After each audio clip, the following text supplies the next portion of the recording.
बिस्मिल्लाहिर्रहमानिर्रहीम एंड अस्सलाम वालेकुम एवरीवन। कैसे हैं आप सब? खुश हैं? अल्लाह पाक आपको खुश रखे, आबाद रखे, ऐसे हंसता मुस्कुराता रखे। My name is Rifat Jahan. Welcome back to my YouTube channel learning with Rifat Jahan. So as you all know that I am going to start the new chapter of your biology book and that is chapter number 12 nutrition.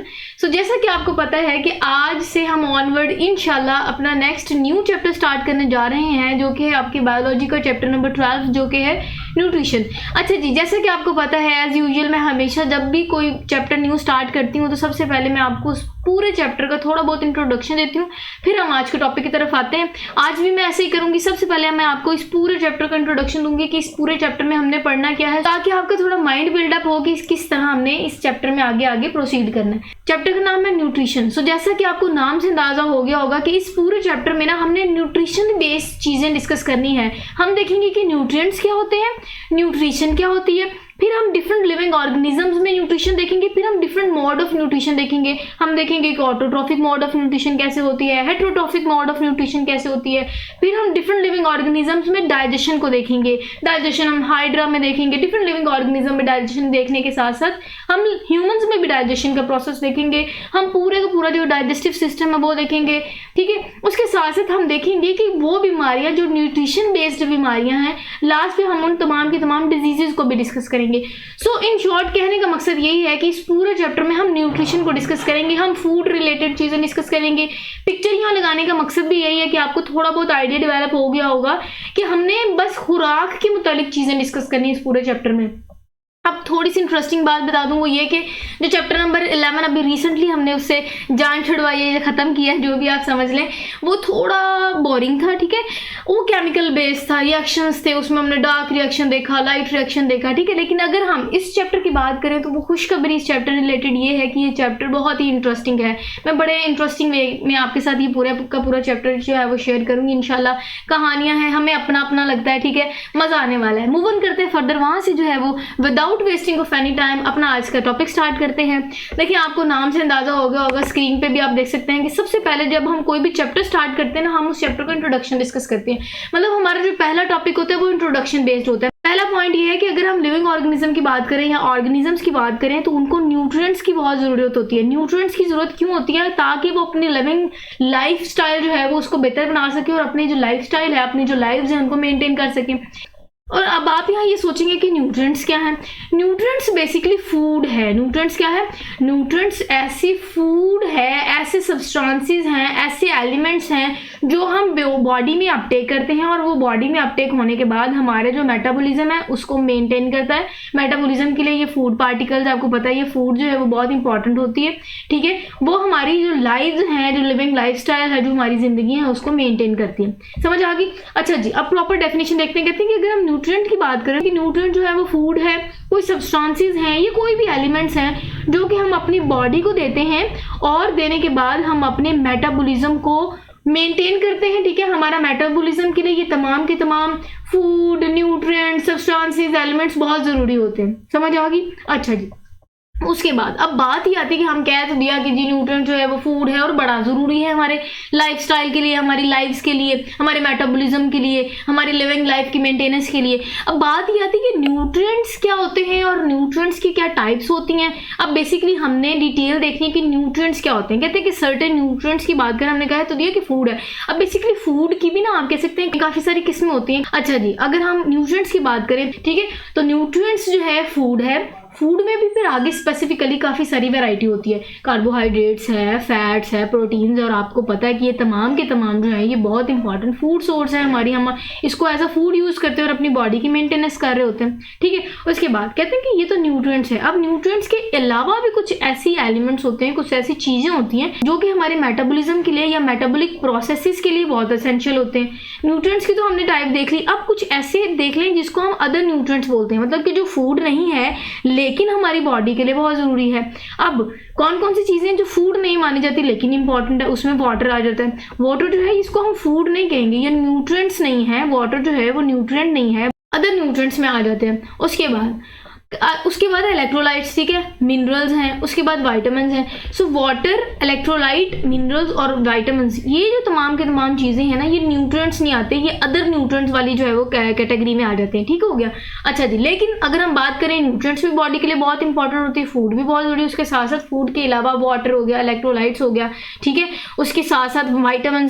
अब vitamin जो है ना, ये vital amines से निकले हैं। Vitamin का मतलब होता है वाइटल अमाइंस, जो हम डाइट के तौर पे ले रहे होते हैं और हमारी बॉडी में वो बहुत इंपॉर्टेंट रोल प्ले कर रहे होते हैं, क्योंकि वो जो है ना, वो हमारे मेटाबॉलिज्म के लिए बहुत इंपॉर्टेंट है, मेटाबॉलिक प्रोसेसेस को परफॉर्म करने के लिए बहुत इंपॉर्टेंट रोल प्ले कर रहे होते हैं। ठीक हो गया, ये स्लाइड समझ आ गई। उसके बाद अब न्यूट्रिएंट्स हमने समझ लिया, लेकिन अब हम देखेंगे कि न्यूट्रिशन क्या होता है। सो पूरे का पूरा प्रोसेस जिसमें ग्रोथ हो रही है, रिपेयर हो रहे होते हैं, मेंटेनेंस हो रही होती है डिफरेंट एक्टिविटीज़ की लिविंग ऑर्गेनिज्म, ये तमाम की तमाम जो है वो अकम्प्लिश होती है जब कोई खुराक हम बॉडी के अंदर लेके जाते हैं, उसको यूटिलाइज करते हैं। ठीक है, इस पूरे प्रोसेस को हम कहते हैं न्यूट्रिशन। आसान कर दूं दोबारा, वो ये कि न्यूट्रिशन ऐसा प्रोसेस है जिसमें हम क्या करते हैं कि लिविंग ऑर्गेनिज्म की बॉडी में फूड का अपटेक करना, फूड का टेक इन करना या फूड की यूटिलाइजेशन होना, और वो यूटिलाइजेशन होने के बाद बॉडी में ग्रोथ करवाना, रिपेयर होना चीज़ों का या मेंटेनेंस करवाना न्यूट्रिशन कहलाता है। समझ आ? अच्छा जी। उसके बाद नेक्स्ट कहते हैं कि अगर हम लिविंग ऑर्गेनिज्म की बात करें या ऑर्गेनिजम्स की बात करें, तो न्यूट्रिशन के मेथड के अकॉर्डिंग ना हमने ऑर्गेनिजम्स की दो कैटेगरी बनाई, या फिर हमने लिविंग ऑर्गेनिज्म को दो क्लासेस में कैटेगराइज किया। ठीक है। अच्छा जी, कहते हैं कि इनके मोड ऑफ न्यूट्रिशन को देखते हुए या मेथड को देखते हुए न्यूट्रिशन के, हमने लिविंग ऑर्गेनिज्म को दो क्लासेस में डिवाइड किया। Number 1 autotrophs and other one is heterotrophs. Move on करते हैं फर्दर। यहाँ मैंने बहुत इंपॉर्टेंट शॉर्ट क्वेश्चन मेंशन किया हुआ, ये आपके बोर्ड पॉइंट ऑफ व्यू से इंपॉर्टेंट है, पूछा जाता है कि डिफरेंशिएट करें between autotrophic and heterotrophic mode of nutrition. यहाँ से आपको मैं नोट्स भी प्रॉपर प्रोवाइड कर रही हूँ। ऑटोट्रॉफ्स और हेटेरोट्रॉफ्स का डिफरेंस मैंने आपके साथ इस स्लाइड में शेयर किया हुआ है। यहाँ जो है वो ऑटोट्रॉफ्स से रिलेटेड मैंने डिटेल शेयर की हुई, यहाँ हेटेरोट्रॉफ्स से रिलेटेड डिटेल है। अच्छा, पहले हमने डिस्कस करना है ऑटोट्रॉफ्स ऑर्गेनिज्म कैसे होते हैं। अच्छा, अगर हम ऑटोट्रॉफ्स की बात करें, पहला पॉइंट तो ये है कि मोस्टली ना ये फोटोसिंथेटिक ऑर्गेनिजम्स होते हैं, मतलब कि मोस्टली इनमें जो ऑर्गेनिजम्स आ जाते हैं ना, वो फोटोसिंथेसिस करते हैं। फोटोसिंथेसिस करते हैं, इसका मतलब कि ये अपनी खुराक अपनी बॉडी में खुद प्रिपेयर कर रहे होते हैं। ठीक हो गया। सो जो ऑटोट्रॉफ्स होते हैं ना, ये अपनी खुराक खुद बॉडी में प्रिपेयर कर रहे होते हैं, ये बाहर से खुराक की अपटेक नहीं करते। ठीक है। और दूसरा ये कि आप कह सकते हैं कि इनमें ना मोस्टली प्लांट्स आ जाते हैं। ठीक है, मोस्टली का मतलब होता है कि एक्सेप्शनल केसेस हैं, लेकिन मोस्टली इनमें प्लांट्स आ जाते हैं, क्योंकि आपको पता है कि प्लांट्स जो है वो अपने खुराक को खुद तैयार कर रहे होते हैं बॉडी में। अच्छा, अब होता यह है कि जो ऑटोट्रॉफ्स होता है ना, तो ऑटोट्रॉफ्स क्या होते हैं, ये इनऑर्गेनिक एनवायरनमेंट में रहते हुए इनऑर्गेनिक रॉ मटेरियल को इस्तेमाल करते हुए ये ना मैन्युफैक्चर करते हैं ऑर्गेनिक कंपाउंड्स। और ऑर्गेनिक कंपाउंड्स जो है ये बेसिकली खुराक है, वो खुराक है जो ये खुद प्रिपेयर कर रहे होते हैं अपनी बॉडी में। अब ये जो खुराक है ना, ये कार्बन और हाइड्रोजन पे मुश्तमिल खुराक होती है। अच्छा, हमने कह तो दिया कि ये इनऑर्गेनिक रॉ मटेरियल से ऑर्गेनिक कंपाउंड्स बनाते हैं, या आप कह सकते हैं फूड प्रिपेयर कर होते हैं। अब ये जो ऑर्गेनिक कंपाउंड ये बना रहे होते हैं बॉडी में, वो कौन कौन से हैं। नंबर 1 शुगर आ जाती है, ठीक है, फिर लिपिड्स आ जाते हैं, फिर प्रोटीन्स आ जाते हैं। ठीक हो गया। अब ये जो ऑर्गेनिक कंपाउंड्स बना रहे हैं, ये इनऑर्गेनिक रॉ मटेरियल से बना रहे होते हैं। तो इनऑर्गेनिक रॉ मटेरियल जिनसे ये ऑर्गेनिक कंपाउंड बन रहे थे वो हैं कार्बन डाइऑक्साइड, वाटर, नाइट्रेट्स। ठीक है, समझ आ गई। अच्छा, मतलब कि कार्बन डाइऑक्साइड, वाटर और नाइट्रेट्स को इस्तेमाल करते हुए ये ऑटोट्रॉफ्स अपनी बॉडी में खुद ही इनऑर्गेनिक रॉ मटेरियल को इस्तेमाल करते हुए इनऑर्गेनिक एनवायरनमेंट में रहते हुए ये ऑर्गेनिक कंपाउंड्स मतलब शुगर, लिपिड्स और प्रोटीन्स को तैयार कर रहे होते हैं। एग्जाम्पल में इनमें मोस्टली ग्रीन प्लांट्स देखे जाते हैं। उसके बाद नेक्स्ट हमने इनकी जो डिटेल डिस्कस करनी है वो है ऑटोट्रॉफ से रिलेटेड।